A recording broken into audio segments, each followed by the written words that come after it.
Hello students, welcome to Gautam की class. तो आज हम यूजी फिफ्थ सेमेस्टर के सोशियोलॉजी के क्वेश्चन पेपर के बारे में डिस्कस करेंगे, जो कि आपका है एग्जाम हुआ था दिसंबर 2023 को। सोशियोलॉजी का क्लासिकल सोशियोलॉजिकल थॉट। तो आज हम इस क्वेश्चन पेपर के सभी क्वेश्चन के आंसर के बारे में डिस्कस करेंगे। सभी क्वेश्चन के आंसर देखेंगे जो कि आपके 2023 के एग्ज़ाम में पूछे गए थे। इस पेपर के सभी क्वेश्चन आंसर आपको जरूर याद करके एग्ज़ाम में जाने चाहिए, क्योंकि प्रीवियस ईयर से रिपीट होकर भी एग्ज़ाम में क्वेश्चन आपके पूछे जाते हैं। तो वीडियो को अंत तक जरूर देखते रहिए। और वीडियो में आगे बढ़ने से पहले यदि आप हमारे चैनल पर नए हो तो सब्सक्राइब जरूर करें, जिससे आपको हमारी आने वाली न्यू नोटिफिकेशन समय पर मिल सके। तो आइए बिना टाइम वेस्ट किए वीडियो को स्टार्ट करते हैं।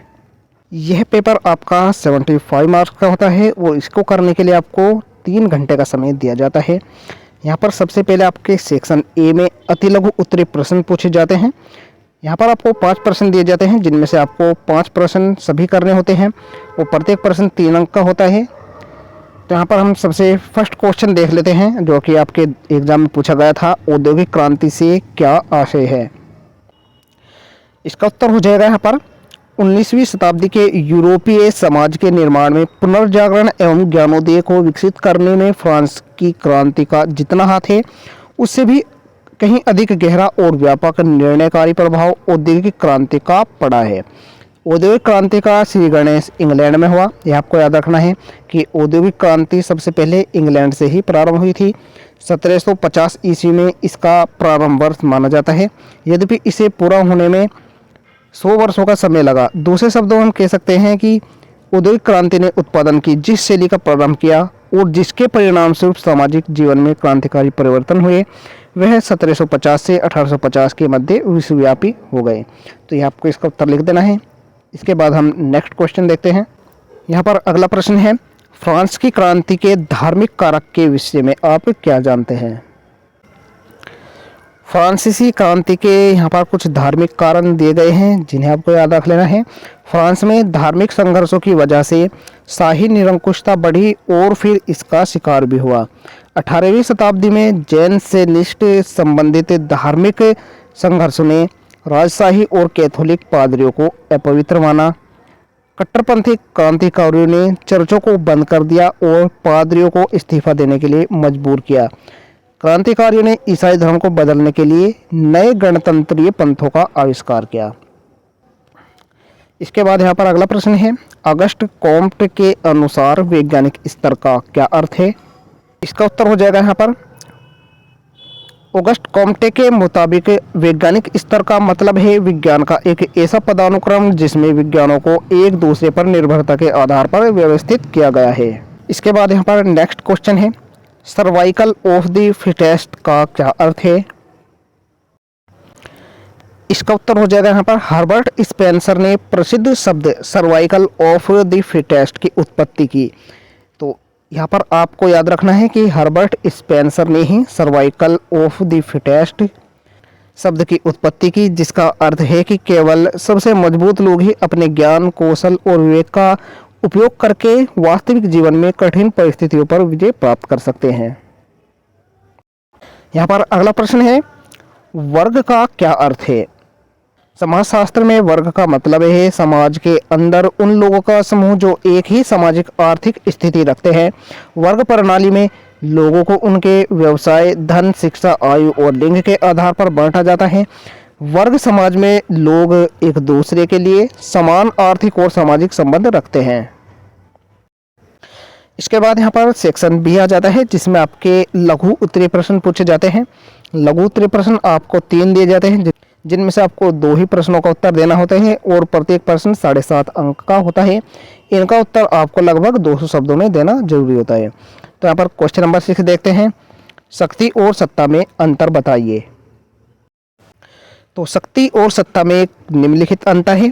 पहला अंतर है यहाँ पर शक्ति में बल निहित रहता है, अतः यह बाध्यकारी भी हो सकती है, जबकि सत्ता जन सहमति पर आधारित होती है तथा इसमें प्रभाव निहित रहता है। यह राज्य में वैधानिक तत्व के रूप में दिखाई पड़ती है। इसके बाद इसमें दूसरा अंतर हो जाता है, शक्ति अनियमित और अनिश्चित होती है और वह अपनी प्रकृति से वैधानिक भी नहीं होती, जबकि सत्ता का स्वरूप संस्थागत होता है, अतः यह मूर्त और वैधानिक होती है। किसी भी राज्य व्यवस्था में सत्ता ही कर्ता की भूमिका निभाती है और यह शक्ति को एक साधन के रूप में प्रयुक्त करती है। सत्ता द्वारा साधन के रूप में प्रयुक्त होने पर ही शक्ति को वैधानिक रूप प्राप्त होता है। यहाँ पर तीसरा अंतर हो जाता है, सत्ता का निवास किसी पद या संस्था में होता है, अतः यह निश्चित एवं मूर्त होती है। अपनी प्रकृति से वैधानिक होने के कारण किसी उच्च सत्ता पद या संस्था द्वारा किसी निम्न सत्ता पद या संस्था को अपनी सत्ता का हस्तांतरण किया जा सकता है, जबकि शक्ति में इन गुणों का अभाव होने के कारण शक्ति का हस्तांतरण नहीं किया जा सकता। यहाँ पर अगला अंतर हो जाता है, इनमें मनुष्य में दो विरोधी प्रवृत्तियां पाई जाती है, शक्ति की कामना एवं सहयोग की इच्छा। मनुष्य की शक्ति की प्रवृत्ति राजव्यवस्था में शक्ति के रूप में तथा सहयोग की प्रवृत्ति राजव्यवस्था में सत्ता के रूप में दिखाई देती है। तो ये कुछ अंतर हो जाते हैं सत्ता और शक्ति में।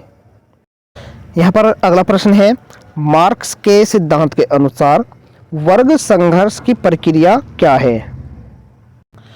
मार्क्स ने पूंजीवादी व्यवस्था का आधार अतिरिक्त मूल्य बताया है जो मुनाफाखोरी को आश्रय देता है। पूंजीपति का उद्देश्य अधिकतम मुनाफा कमाना है, अतः वह खरीदता न्यूनतम दर पर है और बेचता अधिकतम दर पर है। मार्क्स कहते हैं, मजदूर को वह कीमत दी जाती है जो एक वस्तु की भांति उसके श्रम की होती है, जिससे वह मानव वस्तु अर्थात श्रम बराबर प्राप्त होता रहे। अर्थात वेतन या मजदूरी केवल उसके परिवार के जीवित रखने योग्य जीविका के साधन के बराबर होती है। इससे समाज में दो वर्ग उत्पन्न होते हैं, बुजुर्ग वर्ग तथा सर्वहारा या मजदूर वर्ग। इन दोनों में ही अस्तित्व के लिए संघर्ष होता है जो वर्ग संघर्ष कहलाता है। तो मार्क्स ने इसी को वर्ग संघर्ष कहा है। इस संबंध में मार्क्स के निम्नलिखित विचार महत्वपूर्ण है। पहला विचार उन्होंने दिया है, संपूर्ण समाज अधिकाधिक दो महान विरोधी समूह में विभाजित हो रहा है जो एक दूसरे का प्रत्यक्ष विरोध करते हैं। ये वर्ग है बुजुर्गा और सर्वहारा। बुजुर्गा अपनी कब्र खोदने वालों की ही अधिक उत्पत्ति करता है, इसका पतन और सर्वहारा की विजय अपरिहार्य या अवश्यभावी है। अगला प्रश्न है यहाँ पर, G.H. मीड के अनुसार प्रतीकात्मक अंत्यक्रिया क्या है? इसका उत्तर हो जाएगा यहाँ पर, जहाँ ब्लूमर ने प्रतीकात्मक अंत्यक्रिया के सिद्धांत को वैज्ञानिक आधार प्रदान किया, वहीं समाज मनोवैज्ञानिक G.H. मीड ने इस सिद्धांत में प्रयुक्त अवधारणाओं तथा तर्कों को विवेचित किया। मीड ने इस सिद्धांत के माध्यम से समाज में व्यक्ति की अंत्यक्रियाओं के व्यवहारिक पक्ष को समझाने पर बल दिया। उनका मानना था कि व्यक्ति अपनी अंत्यक्रियाओं का निर्धारण स्वयं करता है। साथ ही वे ये भी मानते हैं कि व्यक्तियों के मध्य अंत्यक्रिया से ही समाज का निर्माण होता है।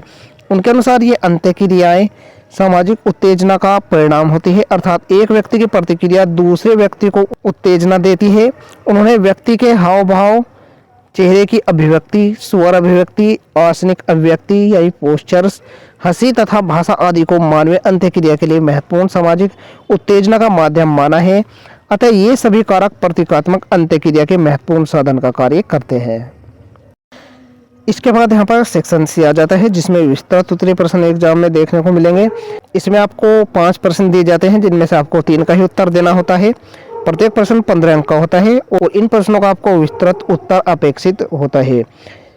तो हम यहाँ पर क्वेश्चन नंबर 9 देखेंगे, जो कि आपके एग्जाम में पूछा गया था। समाजशास्त्र के उद्भव पर एक निबंध लिखिए। इन सभी क्वेश्चन के आंसर आपको खुद से ही अपनी नोटबुक या मॉडल से तैयार कर लेने हैं। मैं केवल आपको क्वेश्चन ही पढ़कर बता देता हूं जो कि आपके एग्जाम में पूछे गए थे। क्वेश्चन नंबर 10 है, विल्फ्रेड पेरेटो के अनुसार तार्किक और अतार्किक क्रियाओं की व्याख्या कीजिए।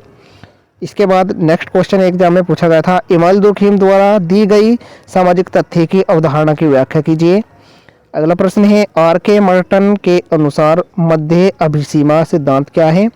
क्वेश्चन नंबर 13 है, टोलकट पार्सन्स के द्वारा दी गई सामाजिक व्यवस्था पर एक संक्षिप्त टिप्पणी लिखिए। तो ये सभी क्वेश्चन आपके लिए मोस्ट इंपोर्टेंट है, क्योंकि प्रीवियस ईयर में भी आपके पूछे जा चुके हैं। इस वर्ष भी आपके एग्जाम में इनमें से क्वेश्चन पूछे जा सकते हैं। इन्हीं के आधार पर आपके इस वर्ष भी एग्जाम में क्वेश्चन पूछे जाने वाले हैं, तो आपको इनके आधार पर अपने एग्जाम की तैयारी जरूर करनी है। आपको सभी क्वेश्चन भली बात रिविजन जरूर करके जाने हैं। आशा करता हूँ आपके लिए यह वीडियो बहुत ही हेल्पफुल रहने वाली है। वीडियो पसंद आई तो लाइक जरूर करें, चैनल पर नए हो तो सब्सक्राइब जरूर करें, जिससे आपको हमारी आने वाली न्यू वीडियो नोटिफिकेशन समय पर मिल सके। मिलते हैं ऐसी ही न्यू वीडियो के साथ, तब तक के लिए बाय बाय, टेक केयर।